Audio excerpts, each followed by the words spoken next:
Salut tout le monde, c'est Simon. On termine en beauté du coup notre tour d'horizon des 5 grands championnats. On termine par l'Angleterre, la première ligue. Un petit récap de la dernière journée. On attaque les pronostics pour ce week-end. La dernière journée qui a été magnifique, hein, quand même, mine de rien.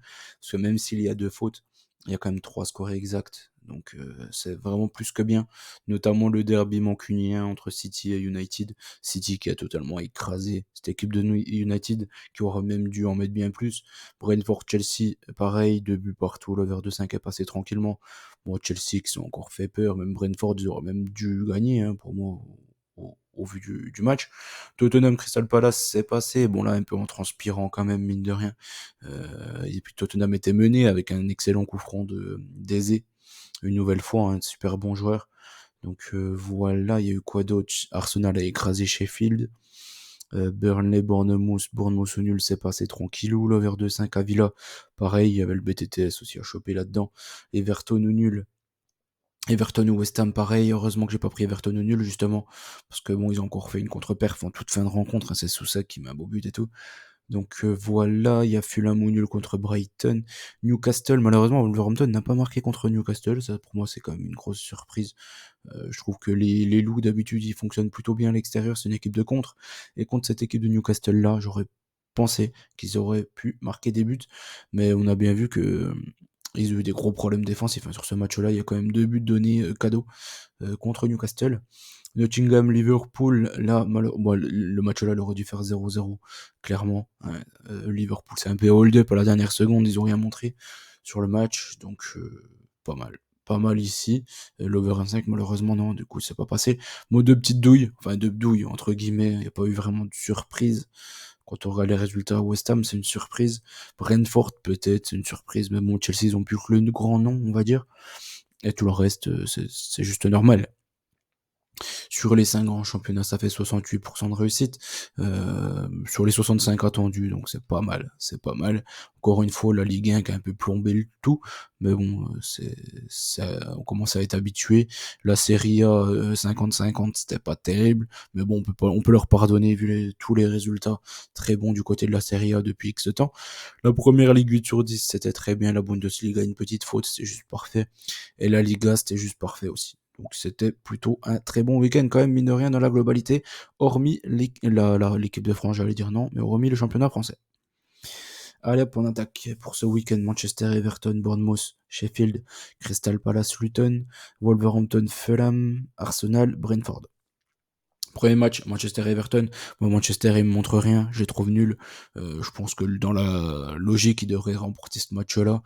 Mais j'ai pas envie de partir sur ça parce qu'ils sont trop nuls, tout simplement. Faut appeler un chat un chat.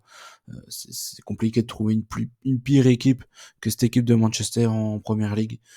Donc Everton, voilà, même s'ils montrent de bonnes choses, même s'ils ont un peu les pieds carrés devant notamment Beto qui a vraiment les pieds, je sais pas comment on dit, hein, pour lui, je sais pas comment on peut appeler ça. Mais bon, heureusement qu'il a une tête, il a réussi à marquer un but de la tête. Mais bon, des pieds, on voit vraiment que c'est problématique. Il doit avoir les pieds en étoile ou je sais pas, mais en tout cas, il y a un problème, clairement. Donc ici, je pense que Everton, ils ont les capacités de marquer quand même contre cette défense de Manchester catastrophique. Ils vont être obligés de se jeter à l'abordage. En plus, je pense les Mancuniens, même si, bon, est-ce sont capables de faire le jeu? Je pense pas trop. Ils ont quand même pas grand monde dans cette équipe-là. Je comprends plus rien, moi, au résultat de Manchester. Donc, et si je pense que Everton ils sont capables de marquer, je vais partir sur ça. Je pense qu'en contre-attaque, que ça soit McNeil, que ça soit Harrison, ils ont quand même quelques bons joueurs. Everton, moi je trouve, ils peuvent embêter cette équipe de Manchester. Je vois quand même Manchester au final, mais bon, ils nous ont douillé. C'était quoi il y a 2 semaines contre Fulham, donc je préfère prendre ça. Bournemouth contre Sheffield ensuite. Voilà, je me suis pas trop embêté. Je pense que Bournemouth est une super équipe cette saison en première ligue et que Sheffield ils sont clairement pas bons. Après le problème de Sheffield c'est soit le match est plié très tôt dans le match et ils se font atomiser comme ils ont fait contre Newcastle, contre Arsenal, contre pas mal d'équipes comme ça, ou soit ils sont vraiment chiants, l'équipe adverse elle arrive pas à marquer et ils bétonnent et c'est toujours difficile de faire le tour et de contourner la défense. Donc ils vont galérer comme Bournemouth je pense, mais je les ai pris en vainqueur sur un petit score de 2 buts à 0. Crystal Palace contre Luton. Bon, Crystal Palace depuis le changement de coach, enfin on n'aura pas vu grand chose contre Tottenham, ils ont quasiment rien montré, mais Luton, c'est une équipe ultra joueuse. Je pense qu'il devrait y avoir des buts dans ce match-là. Je vais faire confiance à Luton. Je vais faire confiance à Eze. Eze, c'est un joueur que j'apprécie particulièrement. Donc il est de retour. Donc je pense qu'il devrait quand même réussir à embêter cette équipe de Luton qui est très faible défensivement et très lente aussi derrière. Donc je pense que Crystal a les moyens d'embêter cette équipe de Luton. Donc je pars sur un over de 5 et je vois un Crystal Palace au final. Parce que Luton, dans tous leurs matchs, ils marquent des buts aussi, donc pourquoi pas un BTTS aussi là. Je me dis au cas où il y a un carton. Donc je pars sur ça. Wolverhampton Fulham, je sais pas. Voilà, c'est vraiment le match des 10. Je n'en ai strictement aucune idée. Je crois que c'est le seul. Oui, c'est ça, c'est le seul vraiment. Là, je ne sais pas.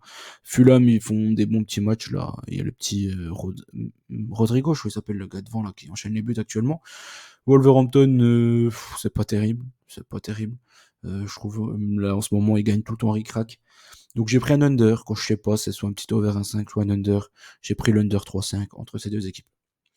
Arsenal-Brentford. Même si Arsenal a un gros match contre Porto qui se profile en Ligue des Champions, je pense que Brentford actuellement il nous montre que surtout derrière il y a des gros problèmes. Je pense qu'Arsenal devrait plier le match assez vite et faire tourner. Je vois un petit 2-0 assez vite d'Arsenal et ils font tourner autour de la 60e. Ils se prennent un but en fin de match comme ils ont l'habitude quand même de faire, de prendre. Et je vois quand même Arsenal au bout du bout. Ensuite, on attaque Aston Villa, Tottenham, Brighton, Nottingham, West Ham, Burnley et Liverpool City. Liverpool City, c'est pas mal. On commence. Villa contre Tottenham. Papa, deux équipes ultra joueuses. Villa, il joue là ce soir en coupe, du côté de l'Ajax. Tottenham, il joue rien. Je pense que ils ont la perte de Richarlison l'a fait mal. Je sais pas s'il sera là pour ce match-là. Je pense que dans tous les cas, ça devrait être un match avec des buts, ça devrait être un match spectaculaire. Deux équipes qui ont du mal à défendre, surtout Tottenham, j'ai envie de dire, même s'ils ont Van de Ven là qui est monstrueux derrière. Je trouve que quand même défensivement ils prennent quand même beaucoup de risques parce qu'ils jouent très très haut, et contre Villa si tu joues très très haut tu peux te reprendre de nombreux buts avec Watkins, Bailey, Diaby, tout ça c'est que des mecs ultra rapides, donc attention quand même à Tottenham, ils peuvent se prendre un carton du côté de Villa. Donc j'ai pris un 9h de 5 plutôt que le BTTS, au cas où il y a 3-0 ou 0-3 d'un côté ou de l'autre. Brighton contre Nottingham ensuite. Brighton, il joue contre la Roma ce soir. Nottingham, ils jouent le maintien. Je pense qu'ils seront ultra motivés. Je les vois pas se prendre beaucoup de buts du côté de Brighton. Je vois pas un gros écart ici. Donc j'ai pris Nottingham ne perd pas ou perd de 1. West Ham contre Burnley. Ici, pareil, West Ham, il joue au Fribourg. Je crois que je dis pas de bêtises. C'était pas un match qui m'intéressait vraiment ce soir en Ligue Europa. Donc, est-ce qu'ils vont être ultra motivés? Je pense qu'ils vont essayer de plier l'affaire quand même en championnat et de recoller un peu aux places européennes. Donc, ils auront tout intérêt à le prendre ce match-là. J'ai du mal à voir un but à 0. Burnley, c'est une équipe qui ouvre le jeu, hein, quand même s'il arrive pas à grand-chose cette saison. Ils bétonnent pas du tout. C'est pas une équipe qui bétonne. Je pense que West Ham, ils ont les joueurs pour embêter cette équipe de Burnley. Paqueta, Bowen, Kudus, hein, pour ne citer que. Il y a l'autre fou furieux là sur les coups de pied arrêtés, Ward Prowse. Donc je prends un X over un 5 ici au cas où il y a un but partout. Liverpool contre City ici, clairement, je prends le BTTS. Je vois pas trop d'autres issues, même si Liverpool il joue là aujourd'hui. City a joué hier, mais là ils ont fait énormément tourner hier. C'était un match, ils ont joué qu'une mi-temps, puis après ils ont joué une balle au camp, ils ont fait une passe à 10, ils ont joué au round quoi. Après Liverpool à domicile, j'ai du mal à les voir ne pas marquer quand même si à mon avis là aujourd'hui il va y avoir pas mal de rotation quand même si ça reste un 8ème, je pense qu'ils vont tout donner sur le match retour. Ça me m'étonnerait pas que ça fasse un nul ce soir quand même contre Prague. Là, contre City à la maison, je pense que leurs supporters ils vont les pousser au max. C'est un peu le match du titre. Enfin, il y a Arsenal aussi qui est dans la danse, mais bon, c'est un match super important quand même pour les deux équipes. Ils peuvent se quitter bons amis sur un but partout. Je vois quand même un avantage City. Pour moi, il montre beaucoup plus de choses. Et je trouve que Liverpool, les nombreuses rotations, les nombreuses blessures et tout ces derniers temps peuvent leur porter préjudice sur le match contre City. On a fait le tour de tout ce que je voulais voir avec vous. N'oubliez pas qu'on gagne, on perd ensemble. Je vous souhaite bonne chance à tous. Et je vous dis à très vite. N'oubliez pas le petit like aussi, bien évidemment. Je vous fais confiance. Allez, ciao tout le monde.